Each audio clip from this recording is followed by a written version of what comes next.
Well, this should be a good test of that 4 feet of grass and blackberry and a little bit of Scotch broom, about 4 feet deep, all the way through here. Quite a bit of down branches and bits of this and that. We're going to try that Orec mower out here today. This is the they're sharp all the way through, so they're reversible. Reversible flail blades. How many total? 38. 38. And they're made of a soft steel, so they've got break-off bolts, so you can replace them individually. Yeah. And then it's got a metal sheet flailing system on it, or a protective system on it that folds forward. Why is it serrated blade in there? What is that? Comb the grass? There's a serrated piece of steel. What's that all about? It's to kind of provide a more even cut. I think when you go through the. Okay. So, in talking about this versus an Outback, what we're looking at mainly is that the flail system pulls forward over the material instead of cutting it like a lawnmower, and produces a fine chop. Yeah. And then, in terms of riding this up on anything, I guess the biggest issue is if you can ride it up on it, it'll do it. Exactly. And what's it powered by again? Which Honda? GXV 270. GX what? GXV 270. V270? Yeah. Cool. GX GX 270. Yeah, GX 70. 270. Thanks, Jim. We got a couple of different settings for heights. And then we've got on the back side here, that's your forward go with a simple clutch system down here, right? Yep. And then left and right is done with those metal handles. And then engaging the flail is the black on the left, is the red on the right, and forward is, Operator presence. yep. And this engagement here is, That actually engages the blades themselves. This is more of a lock. okay, so it's double backed. Yeah. Yep, and then you got to push auto stop on it. That's nice as well. Well, let's see what this thing does to 4-inch thick blackberry impregnated grass and a couple of bits of Scotch broom. That's 4 feet, not 4 inch. 4 feet. Thanks, Jim.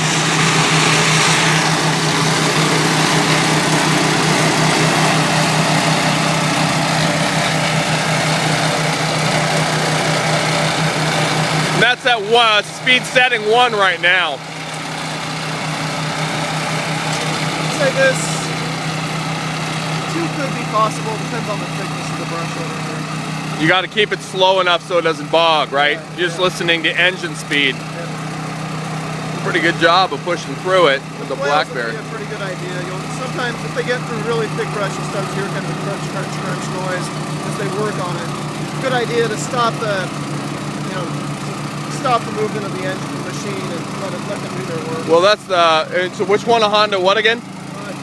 270. 270. So it's got some 270. It's got some horse.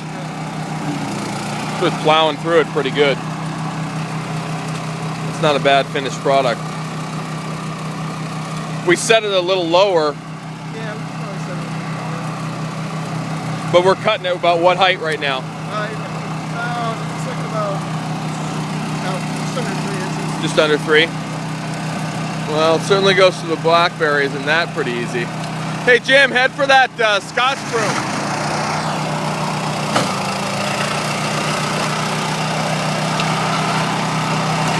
Well, short of completely overgrown, this is about as good as it gets for giving it a good run. And then we can go back over this again if we wanted to at a lower setting, yeah? Exactly. And get a fine mince? Yep, yeah, get a really nice, close to a fine cut. You know? And what's the lowest this thing gets down to? About 2 inches. 2 inches? Yeah.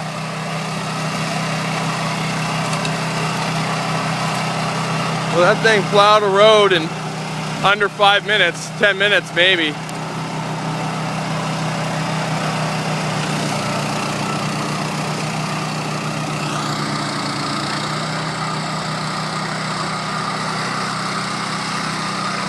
Uh-oh, he's going off in the bush again.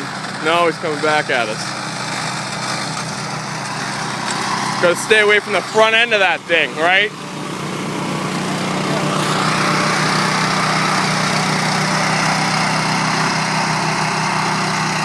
Yeah, he's figuring out how to work those tank tracks. Wow. You have to kind of feather them and keep it centered a little bit.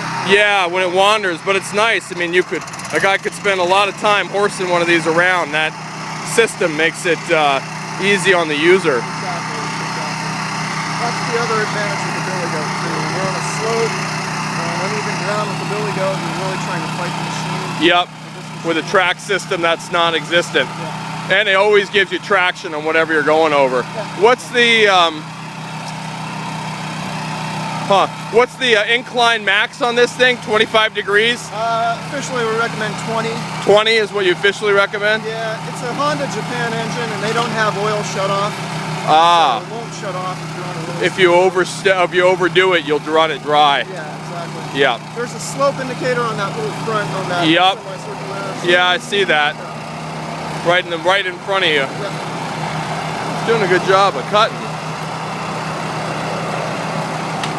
Certainly on the small stuff, no problem. Yeah, and I would say on this kind of stuff, third gear should, as you know, probably. Third gear will do it on this, yeah. And I guess it's first gear and buttering the clutch up into the heavier stuff.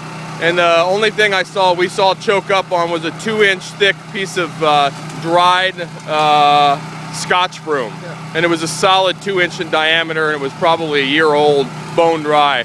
And that stalled it, but actually I came back over it again and got it. So, and he's in second now. Yep. Yeah, he's got the hand of it now.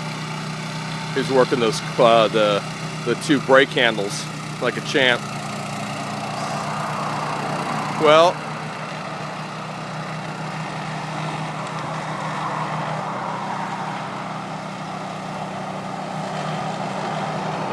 coming around the corner, that one is.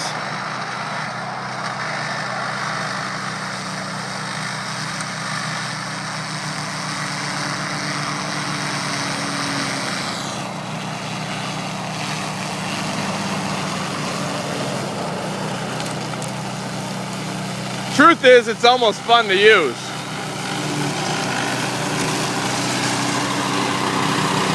No problem.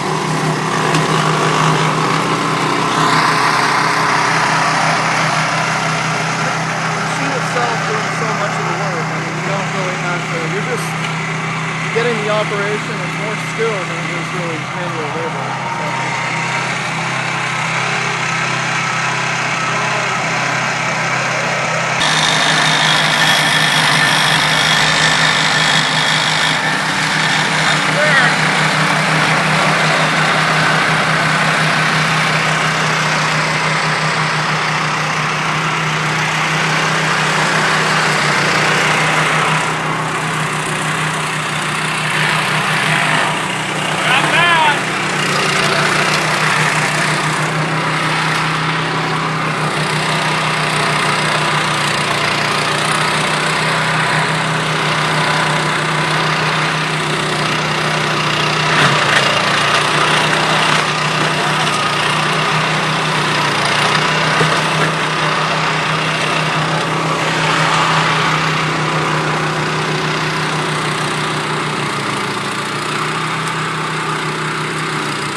Hey, Robert, bring it over this way and we'll see it come through on this side. All right.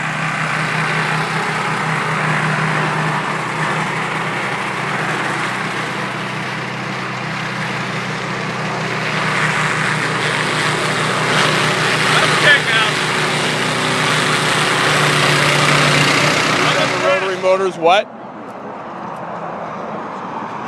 What's that? Used other rotary motors, what? Well, I've used a rotary mower that probably wasn't as efficient as this. Because this, you can just walk into it. And you know, if the second gear is the desirable gear. But when you say more efficient, why? Because it's tracked? No, I say it's more efficient because on a rotary type mower, Yeah. you're spinning that stuff up into a knot is what you're doing. Yeah. If you noticed, like when he hit that, or you hit that Scott's broom, it pulled it straight in. And it chopped it up as it went. It's a nice Cuisinart. You can do cabbage, you can do onions. We could make salsa? Salsa. Salsa. It's all about the salsa. Right. Second gear is preferable. You know, you don't want to be whipping them blackberries into you. Right. So, I mean, I don't know. What do you think? Best idea? I can't think of something better. Can you? Where's it going to stop? Well, other than I groom this with a backhoe. Right. That's pretty efficient. Right. Well, you know. If you don't want to spend $27,000 for a backhoe and you want to mow this stuff, I would say this is the way to go. Yeah. Well. It's the only downturn is this would probably work for a homeowner in a residential type setting. For really big, like this, homeowner might have a lot like this. He'll spend, I'm just guessing by the way it went, probably 6 hours to clear this. I could come out here with a backhoe and do it too. For a county thing, this would have to have a wider back. 48, that's what, 24? Okay. Or for a small area. Anything small. But most of us don't use backhoes to clear areas. Most of us don't have as much gardening work to do as I do. That's true. That's true. I got to be efficient in whatever I do. If you step this up to a 48 or say a 54, then you're going to add a seat. And there's a bonus because now you're farther away from blackberries. It's a different game though. Yeah. Different game, different machine. I don't know. What's this stuff? Plastic cup. That's Well, that's the end of the blades running. That's no big deal. Actually, that's no big deal. Took it no problem, no bends, no cuts. Other than Held that, up. it's pretty efficient at what it does. Isn't it? I think so. And I don't recommend the highest speed to anybody because I think you're just wide open and out of control, especially a homeowner that may rent this. Yep. I've got Maybe on a flat ground if you get used to it. No, not even that. It's just too fast. And if you're trying to do something like this, you don't want to make it tough on the motor and that by bogging it down and, jumping off the controls. I think if you stay in the second gear, then you're doing a real smooth, safe job. Well, that's a good point. Smooth and safe is nice. The other point is this, when you're in this tall stuff and you're going like past that blackberry and you catch something and it comes down in front of you. Yeah. If you're going too fast, you're just going to get whipped by that blackberry. True. So second gear. Is the preferable gear in this machine. So thing was nice. It didn't bog. Those wheels didn't bog down as much as I thought it would. And you can put this thing in the back of a pickup. You can roll it up on the with the tracks. It rolls up no problem. So other than buying a full machine, I mean this is about as good as it gets, I think, for something this size. For portable and for yard work and or maybe even commercial on a smaller lots where you're trying to open up areas. Thanks a lot for the demo, man.